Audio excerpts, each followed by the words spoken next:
March 1st, 2014, a day that is going to go down in infamy. History will be made. The ragtag group of the DCWF is going to step out into the ring for Wrestlefest 6 as we begin our 7th year in Second Life, and we're going to blow the doors off the damn roof, not only of the DCWF arena, but of every wrestling arena in all of Second Life, because that's what the hell we do. I am Numbers, the overseeing commissioner of the DCWF, and I'm here with my good friend, Xander Garcia, and we're going to give WrestleFest the press, the podcast, the airtime that it damn well deserves, and we're going to do it here tonight. So make sure you sit down, you grab your favorite beverage. Hell, grab your favorite adult beverage and listen up as we break down the biggest event DCWF's ever seen. And because I'm biased, the biggest event Second Life Wrestling has ever seen. Amen to that. I cannot gush enough about how much I've been waiting for this. The lead up, the build up, if you even want to steal phrases and say the road to WrestleFest, I've loved every second of it. Now, to me, I believe it goes from one WrestleFest to the other, that everything done between WrestleFests ball in and come to a head at the WrestleFest. I can't say that word enough. WrestleFest. Now, at every WrestleFest, we've had our share of moments, we've had our share of greatness, and by all means, that is to be recognized. But we're sitting here at the cusp of finishing up our 6th year in Second Life, and nothing goes on in Second Life for 6 years. I mean, that there is an accomplishment. And tonight, Xander and I are going to break down the matches for you. We're gonna pick it apart. We're going to analyze it. We're going to let you know what's going to happen. We might even make a few predictions, even though I have to kind of remain a little bit neutral here. Can't really have any favorites, but we're going to see. We're going to see how this thing shakes out. We're going to talk about it right now. Our first match. It is a long-anticipated match as Sparky Keenan takes on Razor Darkwood for the Cruiserweight match. Now, just to give you a little bit of insight into this, Razor Darkwood is the first and only Cruiserweight champion we've had here in the DCWF, and he has held that title longer than anybody has held a title in the DCWF. He is a champion's champion. He is a man's man, and he is going to the big stage to defend his title. And he's got a big job. Number one, he's got to open up the show. He's going to be the first one out there. And he's got to go against Sparky Keenan of Supremacy, who is if anything, a hater. He does not like Razor. The feeling is mutual. Sparky Keenan, in his own right, a decorated wrestler, former referee. I think Sparky Keenan is probably the smartest man in the business. He refereed for years before he tried stepping into the ring, and he's seen it all, and he knows every dirty trick in the book. He knows all the little nuances. He's probably one of the most ring-aware people I have ever seen, and he's currently a tag team champion. And if Sparky beats Razor for this Cruiserweight title, he will be the first person in DCWF history to hold 2 belts. That in itself is an honor. Xander? Yes, it is. And I mean, Sparky is cunning. He is sly. And in this case, that cunningness, that slyness, as you said, every dirty trick in the book, there we go again, stealing phrases, but regardless, every trick, Sparky knows it. And in that, it basically neutralizes Razor Darkwood's speed. It doesn't cut out, however, his innovation. So it's innovation versus cunning. And that right there in and of itself is a main event, in my opinion. If I'm Sparky Keenan, my strategy is going to be continuing to come up with surprises, continuing to play the man. We've seen Razor a little off balance mentally lately as Sparky continues just to get in his head. On the last Warzone, Sparky Keenan didn't even have to come out. His music just played, and it threw Razor off enough to lose to Ace. If I'm Razor, the strategy is going to be Razor owns the high-flying game. He owns the air in the DCWF right now. If I'm Razor, the strategy is going to be keep Sparky on the mat, stay in the air, and hit him left and right, hit and move, hit and move, hit and move. And Razor, if he plays that way, he could keep his title. But Sparky, by no means, has shown us every dirty trick he's got. Amen. Sparky is just, he's like that barely, but I still have to give it to Sparky about being the better ground, the better technical wrestler, he's got a little bit of better ground game in this matchup. So we may even see flypaper. He may go that far to find some way to keep Razor grounded, to keep him sticky and stuck to the floor. And in our second match, this is a bit of a wild card match. I'm looking forward to it. Jack O'Lantern versus Mithil Wojcik. Now, when you talk about two guys who are mentally off balance, Mithil Wojcik, a fan favorite, a guy who has held the DCWF World Championship, a guy who has just done his share of wrestling and accolades and more, Wrestler of the Year 2 years in a row in the DCWF. But he's a wild card. He's a guy that you cannot predict him. You cannot figure out what the hell he's going to do, and he's going up against Jack O'Lantern. Now, Jack O'Lantern has been making life very, very difficult for Mithil Wojcik. Jack O'Lantern is psychotic. He's sociopathic. We don't know a lot about him. We don't know, a whole lot about where he's from, how he thinks, what he does. He's unpredictable. He hasn't been in the ring a whole lot, so there's not a lot of tape to study.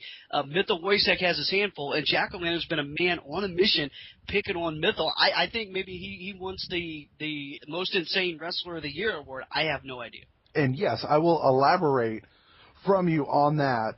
Schizophrenia, because I'm getting it. I'm getting schizophrenia just looking at this matchup right now.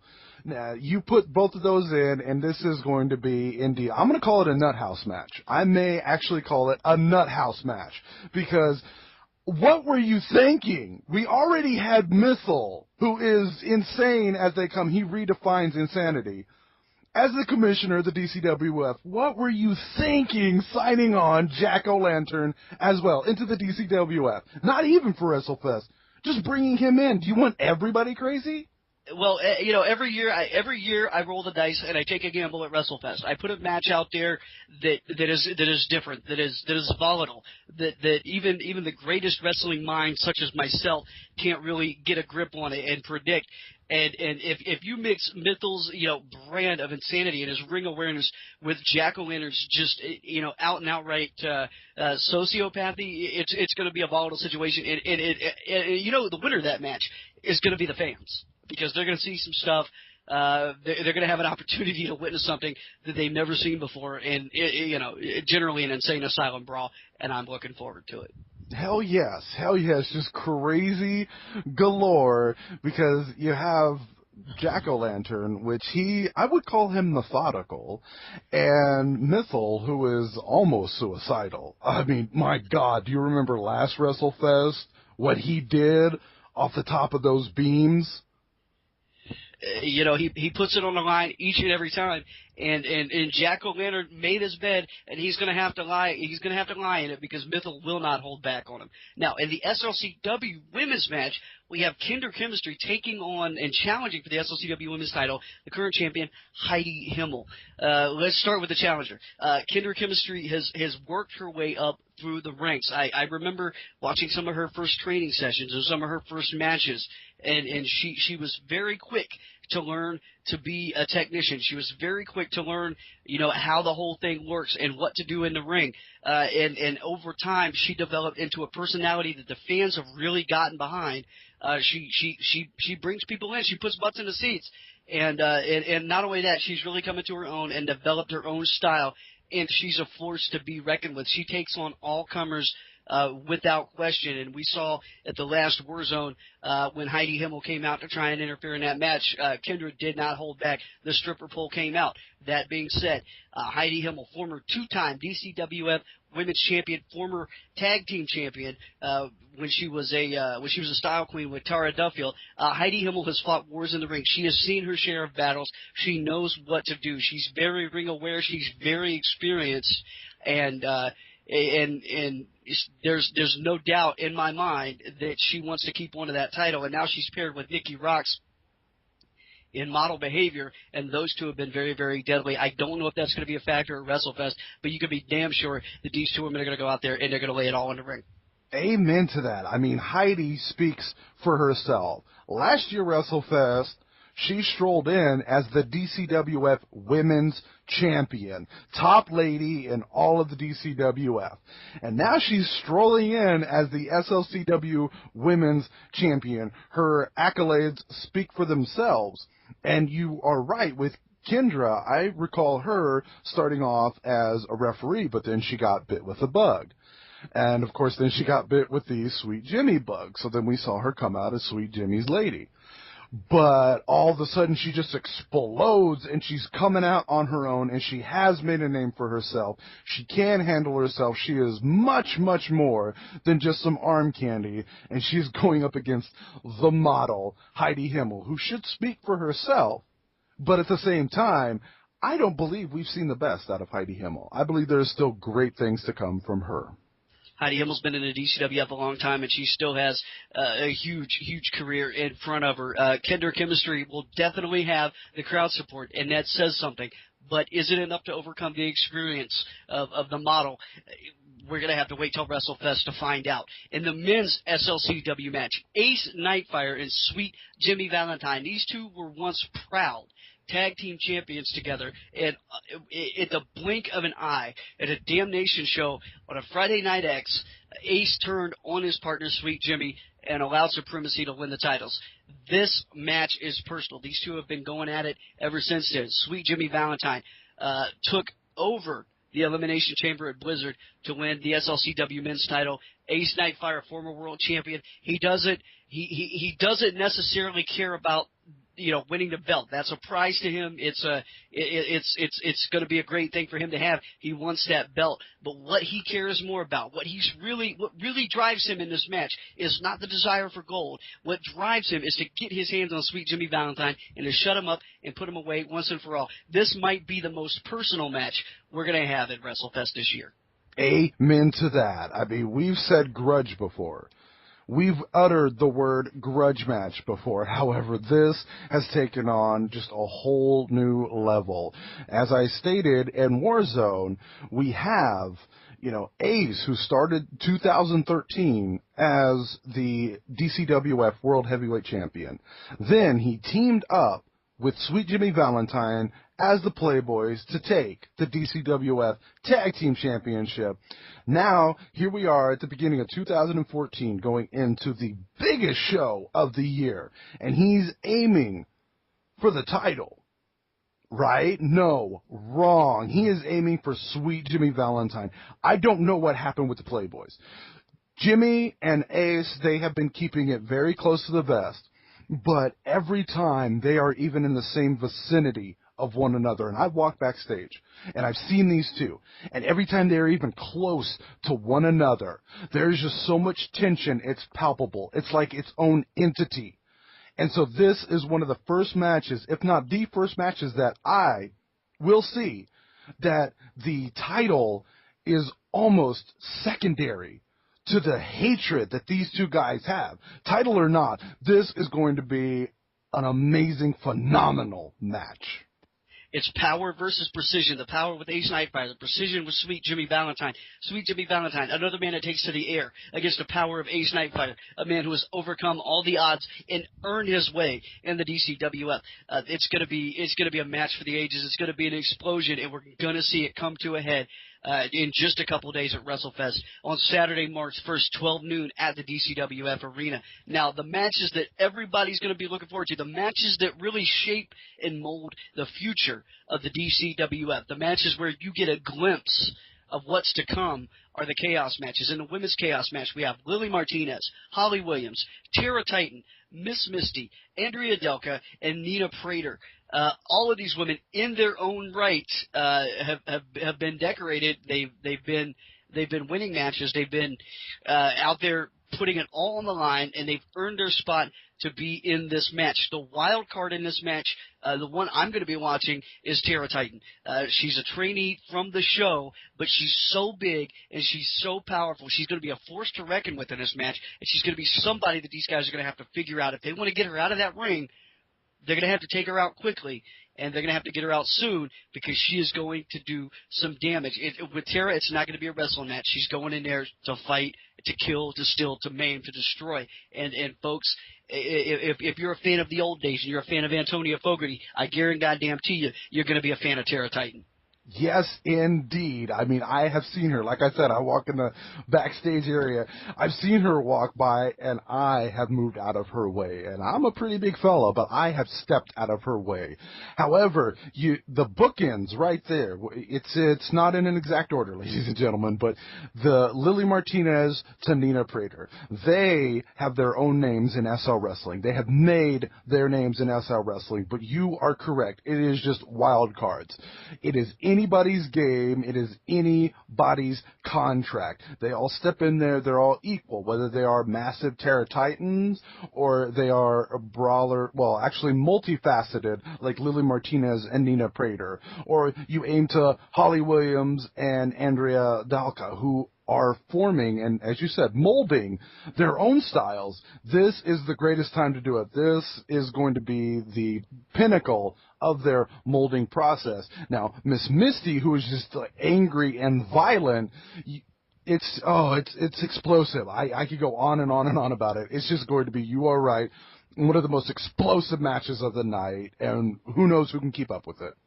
You have Lily and Nina who bring that experience and that professionalism and that veteranship to the ring, and you have Holly Williams who is a great technical wrestler, can get on the mat and wrestle with the best of them. You have Miss Misty, who's probably the most explosive personality in the women's locker room. I think if she wakes up on the wrong side of the bed that morning, it could be her match. And then you have the Gypsy, Andrea Dalka. She continues to get in the ring, and she continues to take on bigger and bigger matches, and she continues to show that she's got what it takes to be in a DCWF ring. Now, you have to remember something. Only one woman can win this match. Only one woman can get the contract. But this is what I know, because I'm the promoter, I'm the booker, I'm the commissioner, I'm the goddamn boss. What I know is if you put on a good showing during this match, win or lose, if you put on a good showing, that is enough to get you noticed, and that is enough to help you climb the ladder. So, ladies, my advice to you in this match is come out there, put it all on the line, leave it all in the ring.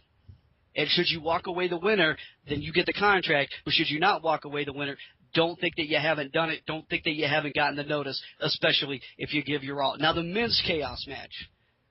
There's a little bit of personal going on in this one, too, and there's just a little bit of business. We have J.C. Storm, Wade Bonds, Jamal Travis, Jeffrey Fireguard, William Naples, Mr. Mafioso, and Ravishing Rock Reynolds. Now, one of the factors that's going to be in that match is every guy is at a disadvantage when it comes to being in there with Rock Reynolds and Jeffrey Fireguard, because they're both in Supremacy. And I well expect that at least in the early stages of this match, Supremacy will work together to get some of these guys eliminated from the match, and that doesn't bode well for JC, Wade, Jamal, and Merrick, and William.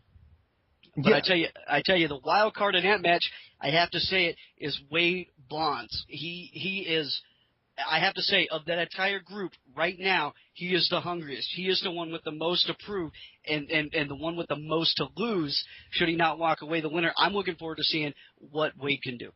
Yes, very much indeed. I mean, the change around in the last just couple of weeks alone from Wade, it's like a brand new Wade.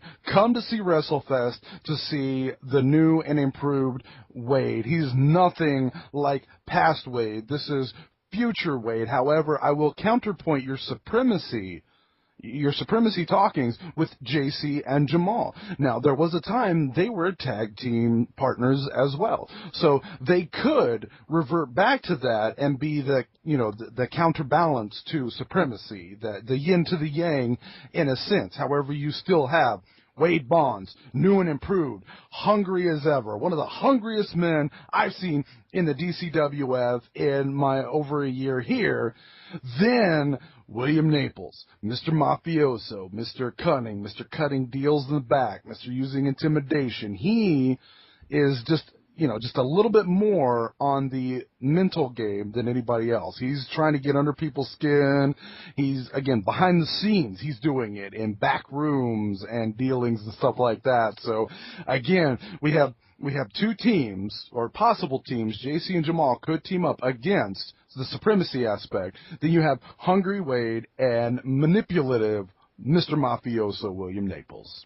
Mr. Mafioso, definitely a shot at this match just like anybody else. He's very He's very quiet. He lays very low, and I've noticed this about him. He keeps his mouth shut. He respects the code of omerta. He's Cosa Nostra through and through, and he only strikes when he needs to. Well, Mr. Mafioso, I got to tell you something. This is a time you need to. I think you can win this match. I think you have a shot, but this is where you have to become the hitman. This is where you have to become the killer. This is where you got to be the zip, and you got to go out and you got to do it. You talk about Jamal. Jamal brings a very technical background mixed with martial arts. You talk about JC. JC is one of the strongest men in this match. He's got a lot of skill. He's come up through the ranks very quickly, and he's growing a following that is a surprise even to me at this early in his career. Folks are loving on him, and I think they're going to be rooting him on.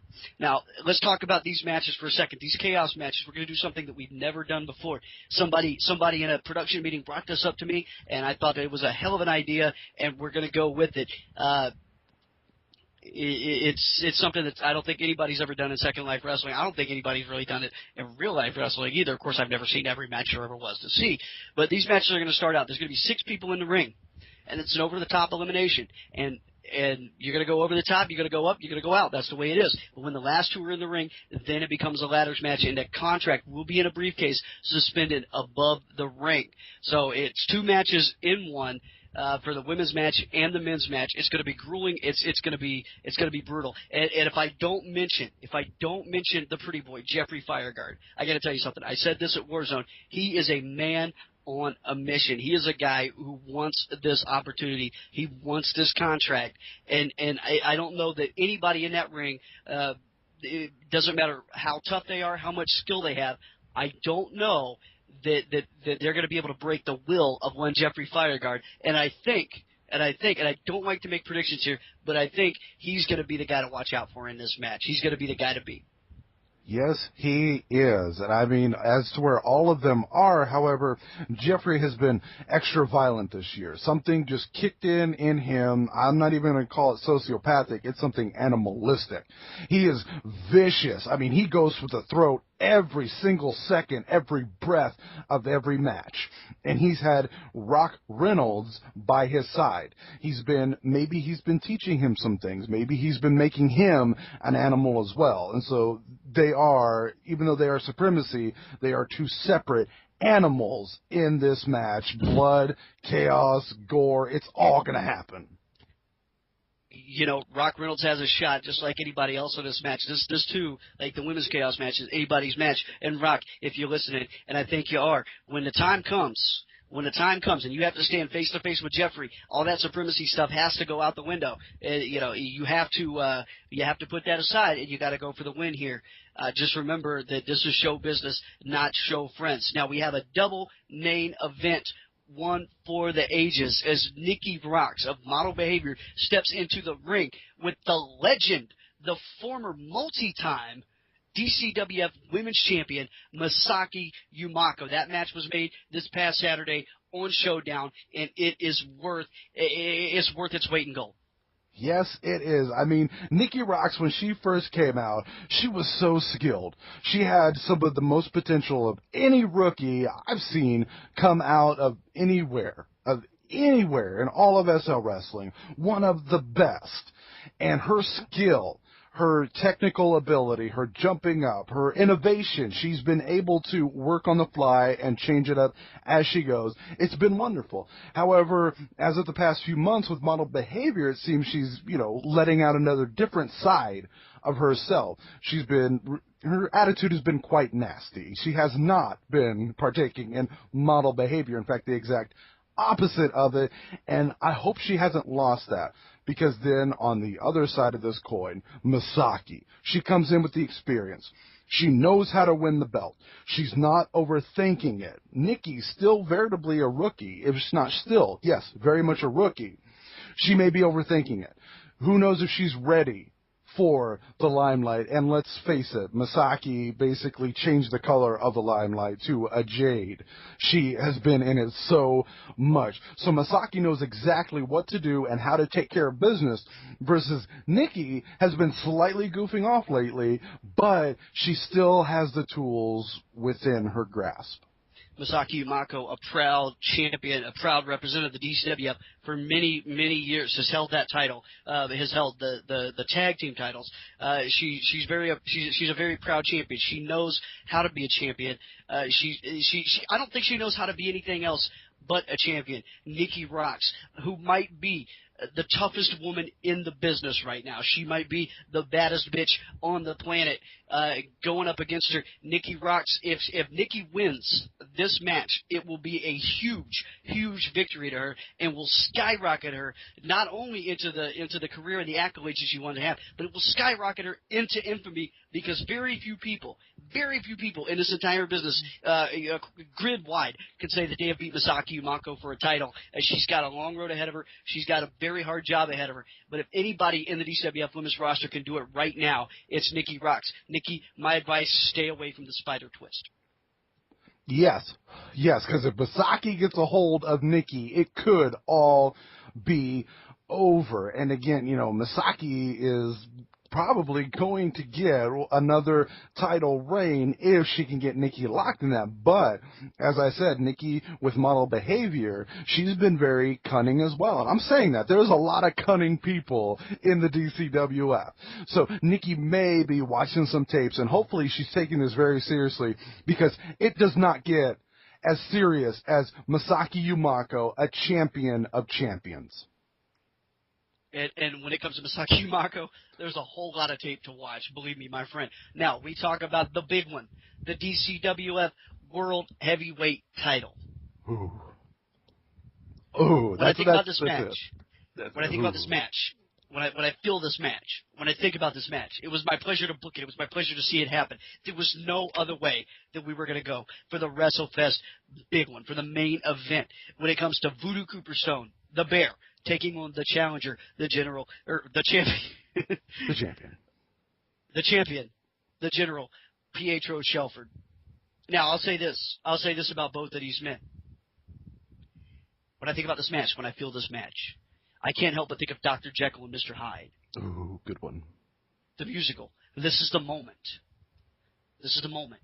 This is Voodoo's moment to seize all that he's ever worked for in his entire career. Since the day he put on the tights, since the day he stepped into the training program, this is his moment to seize the DCWF World Heavyweight title. This is his moment to solidify his place in history and infamy and what have you. Whatever famille or whatever ism you want to put to it, this is his time for Pietro Shelford. This is his moment. Yes, this is his moment. This is his moment to stand tall as the deadliest man in the business. I've said it before. I don't think there's a colder, more calculating, more unforgiving, more apathetic man in the entire sport of professional wrestling than Pietro Shelford. And he's got a strategy. He's got a way to win this. He's got his idea. He doesn't want to just go in there and defend his title. He wants to put his opponent away. And if he stands over Voodoo's broken body at the end of that match, I don't think there's going to be anybody for a very, very long time that's going to be able to touch him. That's his moment. Yes, it is, and I've said it before, and I will say it again. Pietro Shelford, the General, is one of the greatest strategical minds in all of DCWF, if not the greatest strategical mind. He has got strategies on top of strategies. His game plans are legendary. He should autograph them and frame them. But he's going up against Voodoo, and this has been a long time coming. This has been far too long coming. I don't want to say as far back as 6 at the Beach, but I could say that. So we'll just throw that in there. And Pietro Shelford, going up against the Bear, Voodoo Cooperstone, this is about as even as it gets. As even as it gets. I can't say who's got the upper hand here. Now, Pietro will do anything he can in his power to keep that title.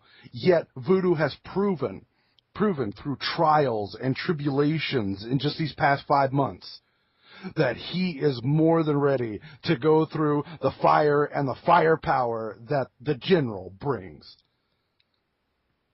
When the stage exploded at 6 on the Beach, Pietro began something that he is yet to finish. He began his World Heavyweight Championship reign, and I know he is a true champion. He is a man's man. He is a fighter. He is a force to be reckoned with. I remember Voodoo's first days in the DCWF. I remember many conversations with the man, as he was trying to figure out who he was, what he was about. And I knew from day one, from conversation one, from moment one, that he was going to be in a match like this, that he was going to headline the granddaddy of them all, if we're still in phrases today. He was going to headline the granddaddy of them all. But I never in my life thought that he would be put through the fire the way he was. We saw the 5 challenges. We saw him have to deal with the sharpshooter for 90 seconds. We saw the Inferno match. We saw him have to train Shy to beat Antonio Fogarty of all people. We saw him go through a gauntlet of some of the finest champions, myself included, to ever set foot in a DCWF ring, and he held his head high and he went through them all. That was Pietro's strategy then. What's his strategy now? I don't know, and I'm not even going to try to guess what Pietro Shelford's, the General's, strategy is for this. All I know is it's going to be legendary. People are going to talk about it forever, and I don't know, maybe I'm just a little bit too much on the General wagon here, but this may solidify him in Hall of Fame status. Now, to go further on your point of Jekyll and Hyde, both men have that. I've seen the General Pietro Shelford cut loose in the middle of the ring. He danced. He danced with some very beautiful ladies. And then, of course, a cake exploded, and out came the crazy Mythal. And who knows, with Mythal, it's just crazy cake. But Pietro did let loose. He wasn't so, cold and calculated like you said, which is a great descriptors of the General. He just cut a rug, and he was having some fun, and it was strange to see that side of him, because I'd never seen it before. Now flip it back to Voodoo. Now, I know we're not supposed to be saying this, and, it does kind of, it's supposed to be quiet hush-hush, but outside the ring, in the backstage area, Voodoo is one of the coolest guys you will ever meet. He is just laid back, and he is so nice. He would give you the bear skin off his back. He is just that much of a great guy. I can't say enough about how great of a guy he is. But I've been in the ring with him, and you've been in the ring with him. He is a bear. He has earned his nickname. He is just so much, completely different night and day. Just when he gets in that and he gets pumped up, there is no stopping him. This is, Voodoo, the unstoppable force. Pietro, the immovable object. And both of them are an irresistible force. So, again, this is so evenly matched. I can't say either way. I would have to flip a coin. And those worlds will collide on March 1st, Saturday, March 1st. Mark it on your calendar. Wrestlefest VI. It's going to happen. And we haven't even begun to talk about the X Factor in this championship match yet, which is the fact that it is a Hell in the Cell match. There has to be a winner. No one, you can't get away. Pietro can't get away. Voodoo can't get away. They have to face it. I have a sense that these men have a certain healthy fear of each other and what can happen to them. And they have to face that. They have to get over that. It's the moment. It's the time in that Hell in a Cell, because once they're locked in, there's no way out until the bell rings. Yes, one of them is coming out. This is not going to be any sneaky tactics. This is not going to be a questionable ending. Oh no. It is guaranteed. This is going to be the definite. There's going to be a definite ending. There's going to be no question marks over anybody's heads. It's guaranteed that one of them has to win. The Facebook support has been pouring out for Voodoo, and so he will definitely have the fans on his side. But the General has the strategy, the years of military thinking going for him as well, and he's also the champion, so he has a slight advantage there. Voodoo the Cooperstone wants it. Pietro Shelford has it. Voodoo Cooperstone has to go get it. Pietro Shelford has to stop him. Those are the facts as I see them, folks. This has been the Wrestlefest 6. I said it. Wrestlefest 6 breakdown podcast with myself and Xander Garcia. If you've been sitting under a goddamn rock for the past 3-4 months and you don't know it's Wrestlefest, Saturday, March 1st, 12 noon, Second Night, Wrestlefest 6, DCWF Arena. Have your ass there.